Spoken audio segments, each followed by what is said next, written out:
تراویح میں حافظ صاحب کو پیسے دے سکتے ہیں؟ نہیں. حافظ صاحب نے برا کیا ہے نا جو آپ کو 27 دن تک قرآن سنایا. بے شعور اور بے شکر انسان.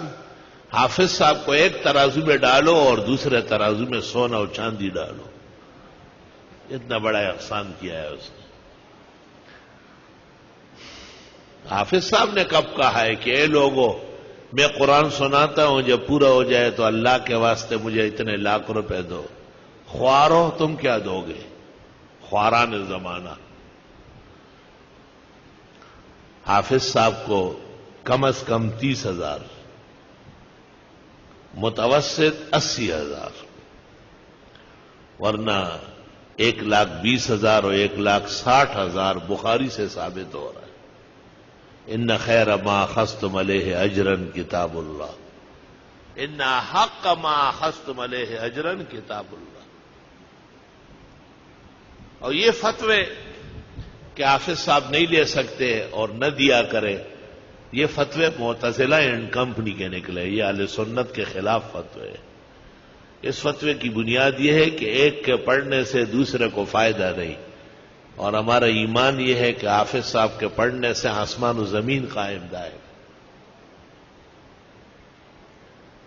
اس لیے میں نے آج سے 30 سال پہلے اپنے تمام مشائخ و اساتذہ کے ہوتے ہوئے اس مسئلے میں اپنا موقف ببانگ دہل لکھا ہے کہ حافظ قرآن تراویح میں طلبہ ختم قرآن کے بعد ہر طرح جس طرح ہو لینا اور دینا صرف جائز نہیں بلکہ وجوب کے درجے میں.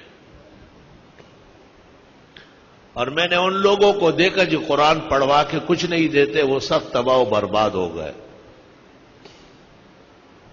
دانیال جب قرآن پڑھے تو دانیال کے حساب سے کم از کم 14 میٹر کا شلوار اس کی ایک بنتی، کیونکہ وہ 22 کلو کا خالی افطار کرتا ہے. اس حساب سے اس کو ایسے جوڑے دے کہ سال بھر میں اس کو مزید سلوانے کی ضرورت نہ ہو. طالب علم جب کسی جگہ قرآن خوانی کر کے آئے، سال بھر اس کے تمام انعام و اکرام اس گھر کو کرنا چاہیے. ھذا هو الفتویٰ وانشاءاللہ ستفوق علی التقویٰ. یہ حرام ہے، وہ حرام ہے، اکو بکو سندر بکو. توبہ. ام تسألہم اجرا، کیا آپ مانگتے ہیں ان سے؟ مانگتے کیوں؟ مانگنے کی کیا ضرورت ہے؟ لیکن جب لوگ بدھو ہو، کم عقل اور بے شعور ہو تو حافظ صاحب کہہ سکتے ہیں کہ کل رات کو ختم قرآن ہے اور خبردار کہ کوئی خالی جیب آیا.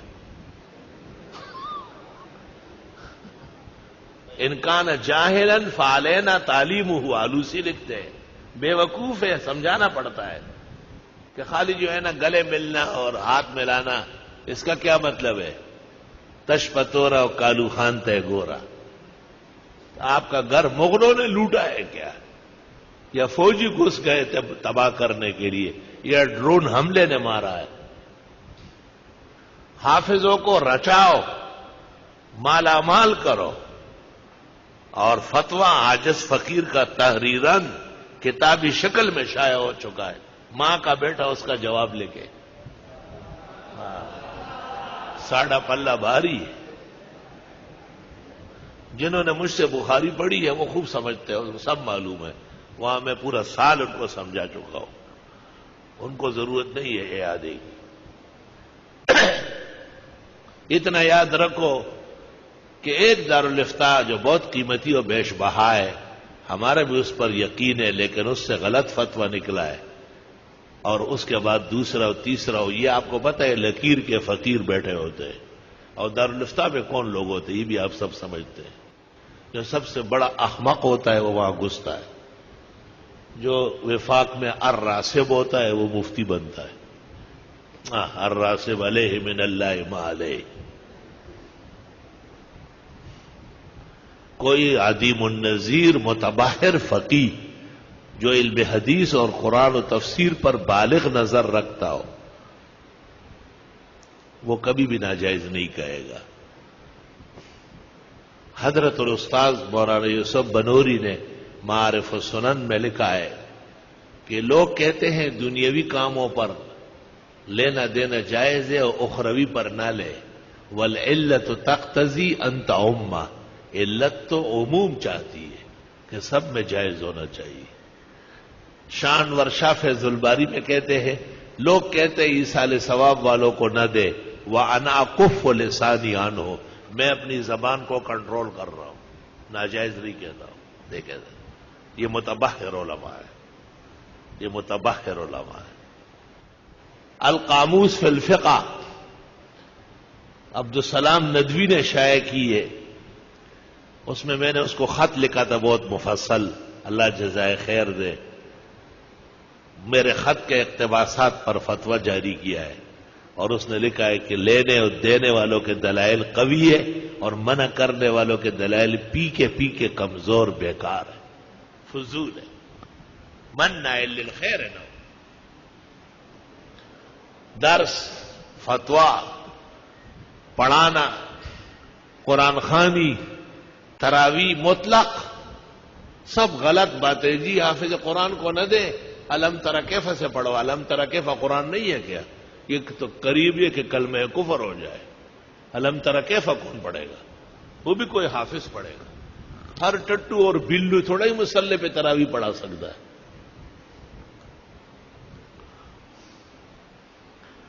یہ بات میں نے اس لیے کہی کہ ہمارے حفاظ بھائیوں کے ساتھ زیادتی ہو رہی اور بلا دلیل و برہان کے ان کو رگڑا جا رہا ہے، اور عوام کے ہاتھوں میں گستاخی کا چھرا دیا جا رہا ہے کہ دیکھیں ہم تو آپ کے پیچھے پڑتے ہیں مگر آپ نے کچھ لینا نہیں۔ کیوں؟ وہ آپ کے ہاں بدکاری کرنے آیا ہے کیا؟ اس نے اللہ کے نبی کے مصلے پر آپ کو بہترین اجر اور ثواب کما کے دیا ہے، آپ بھی بہترین اجرت، انعام و اکرام سے اس کو مالا مال فرمائے۔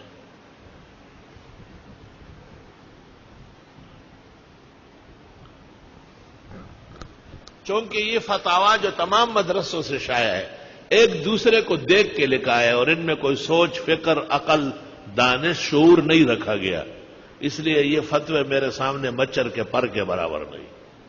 میں ان کو فتوے سمجھتا ہی نہیں ہوں، میں ان کو اخبار جنگ کے صفحے سمجھتا ہوں۔ جب میری تحریر ان کے اوپر آ جائے گی تو جیسے چڑیا ہے باز کے سامنے تتر بتر ہو جاتی ہے۔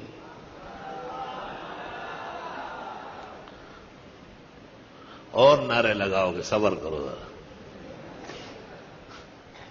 ہاں، اس کی برکت ہے کہ روز سیٹ آتا ہے تب میں نوٹ بانٹتا ہے، روز یہ تقریروں سے اس وہ جوش آیا ہوا ہے، کہتے رات کو پھر آ رہا ہوں، میں نے کہا آؤ، روز آؤ۔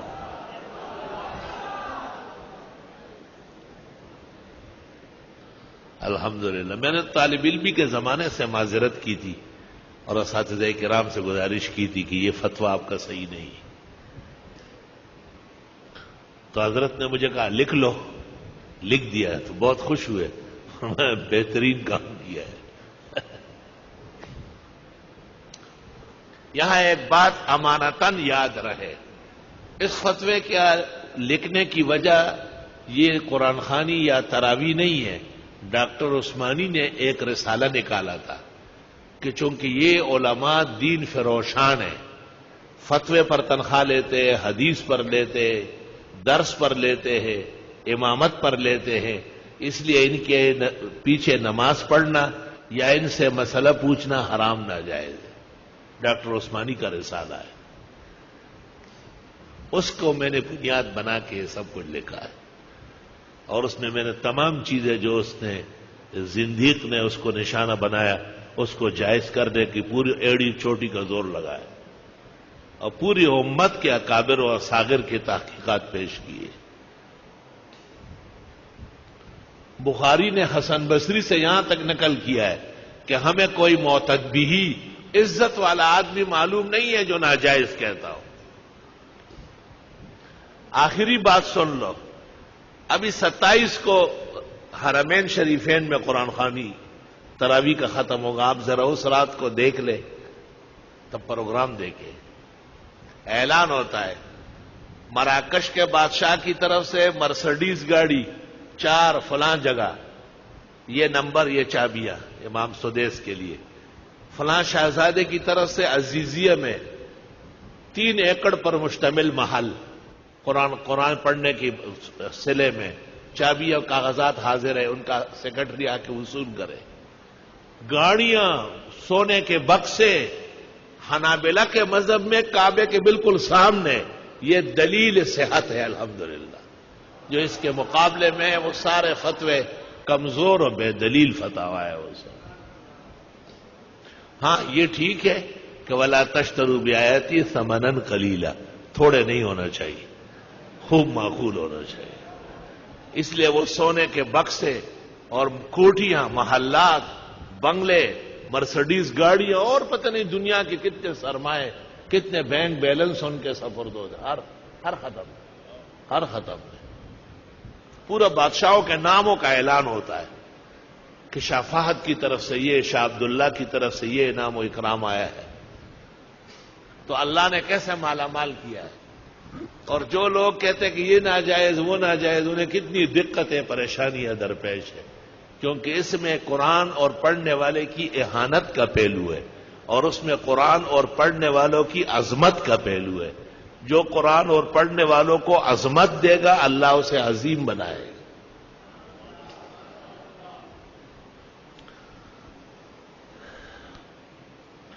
اور زیادہ کچھ کہنے کی ضرورت نہیں، کیونکہ یہ میرا فتویٰ و تحریر آپ کے حق میں ہے، اس کو ویسے بھی آپ آگے بڑھائیں گے۔ کتاب چھپی ہوئی موجود ہے، احسن الرسائل، پہلے اس کا نام تھا فتویٰ بابت اکرام حافظ، پھر ایک رسالہ شائع ہوا جی ہاں دینی امور پر اجرت لینا جائز ہے، اور آج کل ہمایوں مغل نے 12 رسالوں میں شائع کیا ہے، اس کا نام ہے احسن الرسائل، کتابی شکل میں موجود ہے، عام مل رہی، بٹ رہی۔